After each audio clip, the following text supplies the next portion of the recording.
3 rounds of discussion with a 20-minute time limit. Introducing first from a Zoom call in Columbia, South Carolina, Matthew, aka the Unbreakable Spirit. And his opponent from a Zoom call in Atlanta, Georgia, Daniel, aka the Executioner. Take it away, Matthew.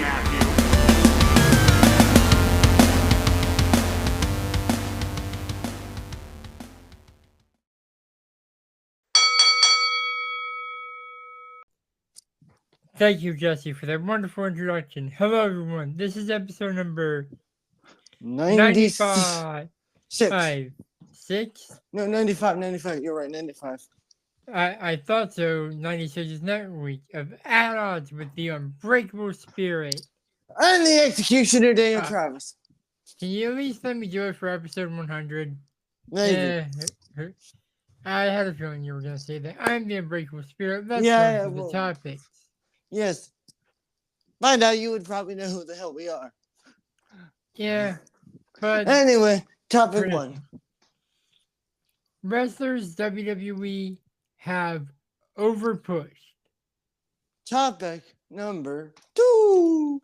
Has Jey Uso actually left WWE? And topic number 3. Is Edge actually done wrestling, or is he going all elite? Let's hop into topic 1. Comrade? Alright. Wrestlers that WWE over pushed. I can Now, think of 2 off the bat. Yeah. I know the 2 you're gonna think of, but a wrestler that for a while was for a long time was over, and that, my friend, is Triple H during the Ruthless Aggression era.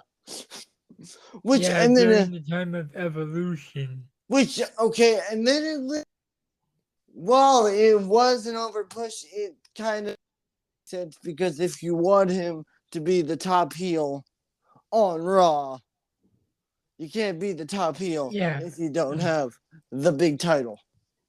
Yeah, the good old big gold. Yeah. But if we're talking about wrestlers that were overpushed, that didn't make sense since they were babyface, and this actually turned some of the fans against this person. I'm not going the direction you think I am. We gotta go Mr. Hustle, Loyalty, and Respect, John Cena. Oh. That's not... Yeah, keep in mind, he is tied with Ric Flair for most world championships. Is he though? Because I've heard Ric Flair has actually won 21. According to him. Exactly. That's an unreliable source. He would, of course, boost himself. Yeah, but John Cena, from when he was rising up through the stars and becoming a household name, yes, John Cena was getting overpushed, but at the same time, you can't make a top star if you just listen to what the fans want. You just got to make a top star however you feel like it. I mean, and what I mean is, like, Cena was a babyface for pretty much every title he won. Yeah. Every world title he won, he was a babyface. Yeah. And that sort of soured some of the more adult male fans. And that's how he became the polarizing figure he is today. Yeah. Thank you. Yeah, but it's just also, because I'm going to say this, look, if you're going to make a top star of a wrestling company and you're going to create the whole product around him, you can't just really rely on, if the people are like him or not. It's like, hey, if the man's getting a reaction, the man's doing his job.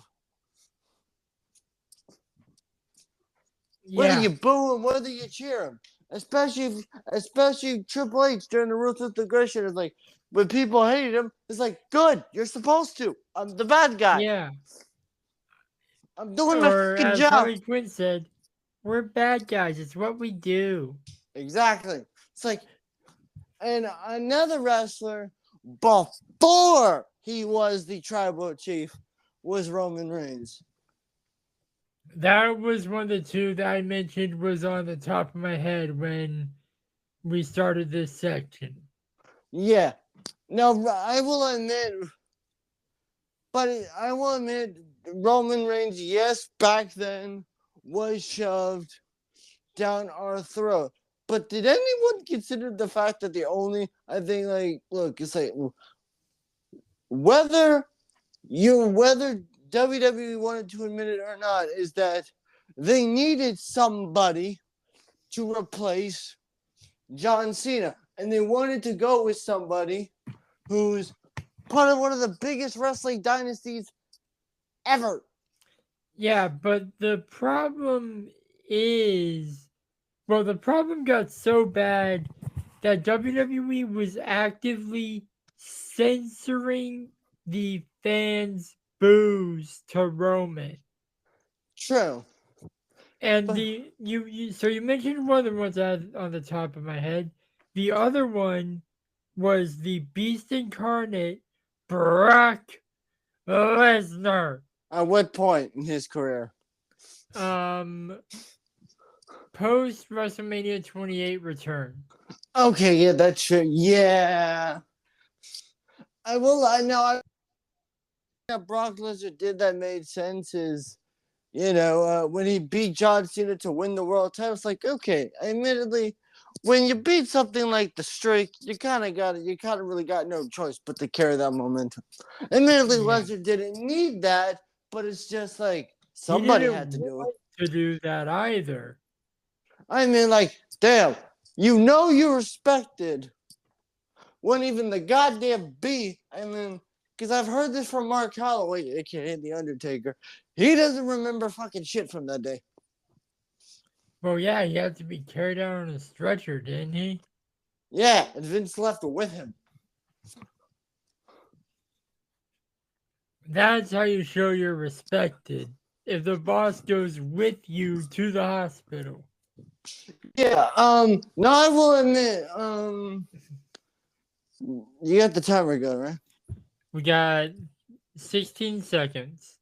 Okay, final thoughts is, I understand why a lot of people didn't like Roman pushed before the tribal chief character, but here's my question to everybody, and that is, does everyone feel like the tribal chief is being overpushed? Because, I mean, like, he's a bad guy. It's therefore, like, yeah, I mean, he's a bad guy. I think we're picking up what you're putting down. Yeah, but what are your final thoughts? My thoughts are, if a wrestler is being overpushed, they better have a legitimate reason for it. We'll be back with topic 2. I don't know.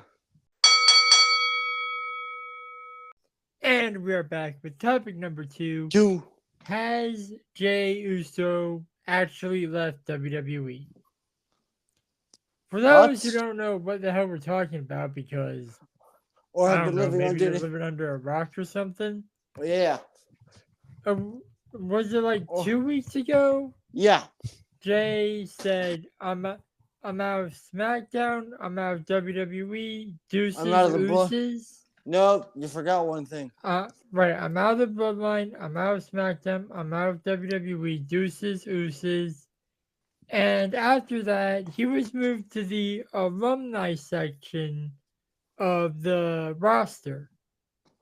My personal take here is, I don't actually think Jey Uso has left WWE. I just think that WWE is trying to put a pause on the Bloodline storyline to build up some drama to make us actually think that Jey Uso has actually left so they could have the Usos versus the Usos.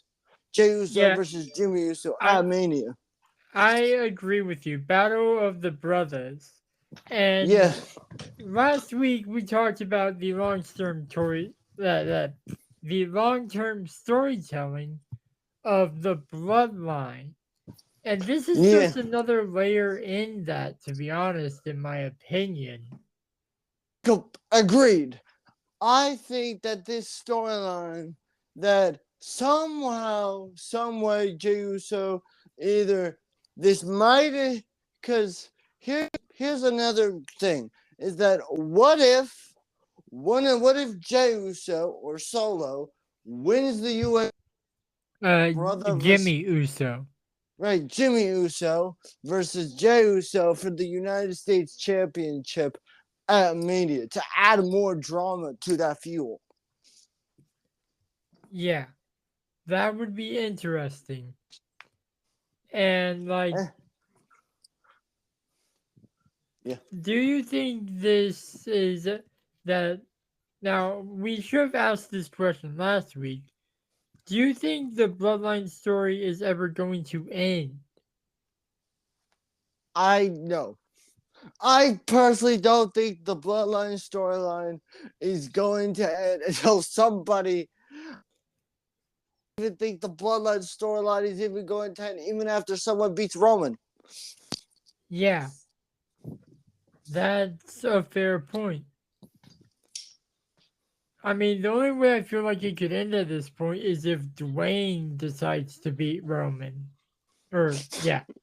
Yeah, because look, my whole thing is, we all know that the NOI family is just probably trying to keep kayfabe alive. The WWE, because with this being a part of the Bloodline storyline and the whole family thing, it would create a lot more drama because, well, yes, you could have Jey Uso actually leave the WWE and wrestle for other promotions. It's all storytelling. That's all this thing is. Question, is Jay the one married to Naomi? Yes. He could go to Impact and wrestle mixed tag matches against his wife Trinity, FKA Naomi, who is a former Knockout champion. No, current Knockout champion. But it's just, look, I put Impact on as background noise. Leave me alone.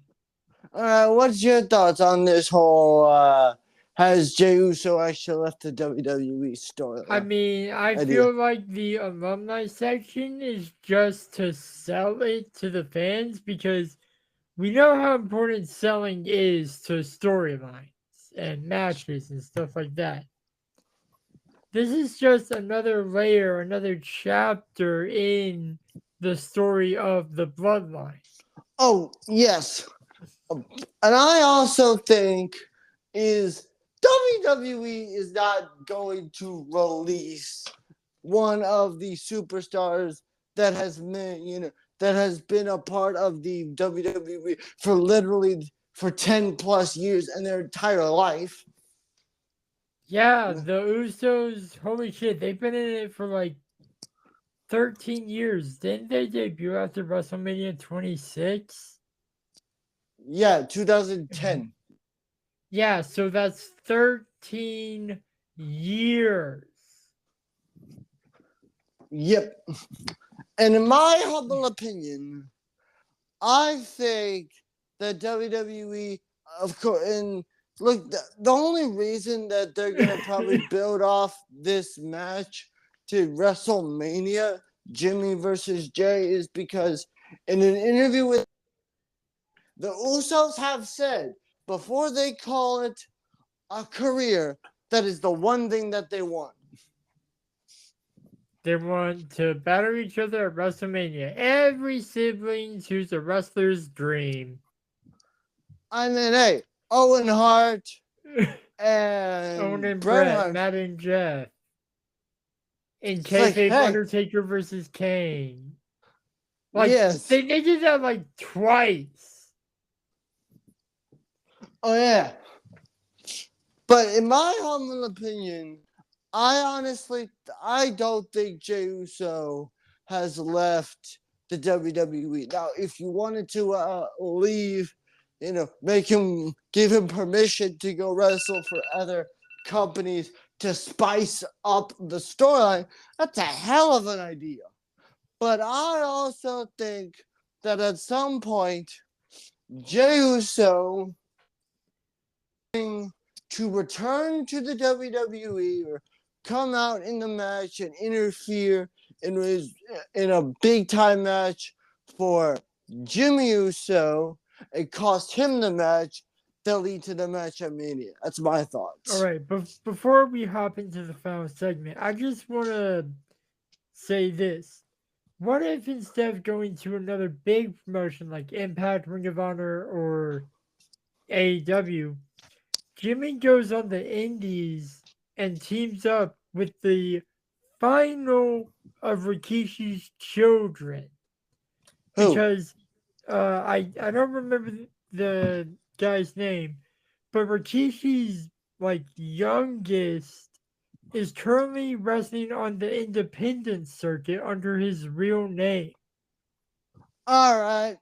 We'll be back with the final topic. And we're probably going to return to this topic at a later date. Yep. We'll be right back. Hello, everybody. We are back with the third and final topic.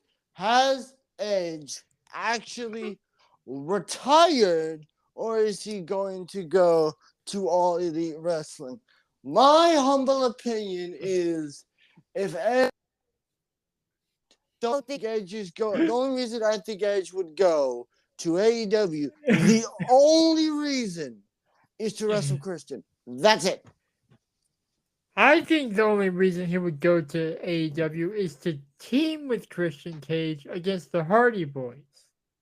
Yeah, yeah. And I also think if Edge were to come back, because I didn't really say this last week, but I'm going to. What if Edge wasn't just saying about it just being in front of the WWE crowd? What if he was just saying it was his final match in front of that Toronto crowd?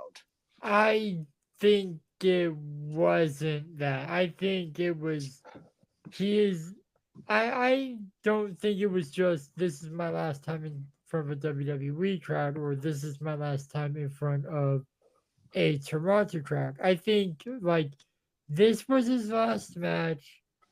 He's done. He's gonna go off and be a girl dad because he fell victim to the wrestler's curse of having a girl.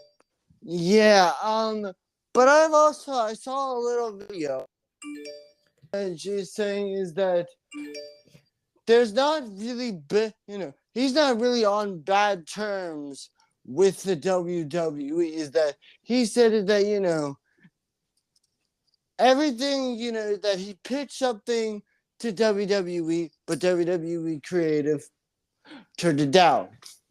What that is, I don't know. I don't know. Maybe it was like a new brood or something. Oh wait, that's the Judgment Day. Yeah. In my opinion, if Edge now the only reason there's only like you said, there's only two reasons Edge would go to AEW. Only two. One, to team with Matt Hardy, to team with his best friend Christian, even a heel. Yeah, and Edge is better as a heel anyways. Also true. But in my opinion now, Edge versus Christian in a match, that would be that if Edge were to actually retire. That and it'd be Edge versus Christian for the TNT title. Loser retires. I could see that. Well, if Edge wins, that forces Christian into retirement, and then he could just be a manager for Luchasaurus. which he's already Yeah. doing. Yeah, but in my opinion, now if Edge decided, now let's say hypothetically Edge decided not to retire, I think what WWE, now truth be told, Edge had a pretty good run in WWE, and I know he had one sort of heel run, kind of, as leader of the Judgment Day, but that shit didn't last that long. Yeah, and he didn't like the direction creative was taking the Judgment.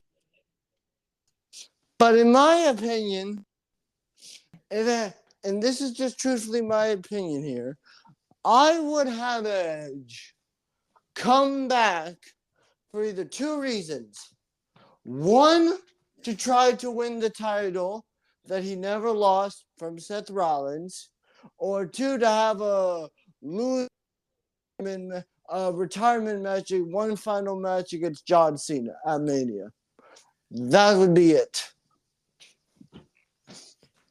Well, he said he wanted to retire in front of a Toronto crowd, which makes me Yeah. believe that this was his final match. Was it on a big stage like he wanted? No. That, what I just said, will make more sense next week. Yeah, but in my opinion, look, the only reason I think Edge should go after the world title is because if you really think about it, in Edge's final run, if this was just his final run in WWE, he didn't win once. Because it probably wasn't about the title.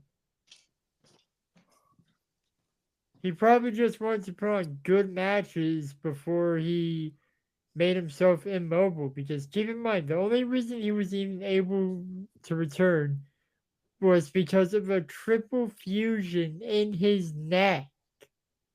True. Like, at this point, it's just, I think it's just better if Edge retires. I mean, I would like to see, like, I would have liked to see, I'm glad that if Edge did retire, I'm glad that he did, but it's just, I would have had him wrestle, go out in a more, what's the word I'm looking for? In a full circle moment. Yeah, we kind of covered a little bit of that on last week's episode where I accidentally did a fantasy booking thing.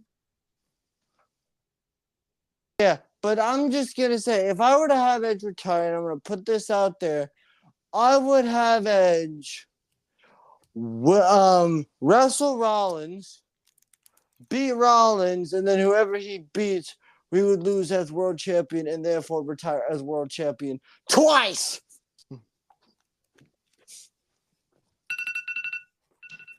That's my final thoughts.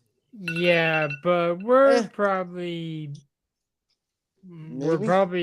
probably not going to return to this topic. But that's all the time we have for this Roll that outro. episode. We'll see you on episode 96. Roll that outro.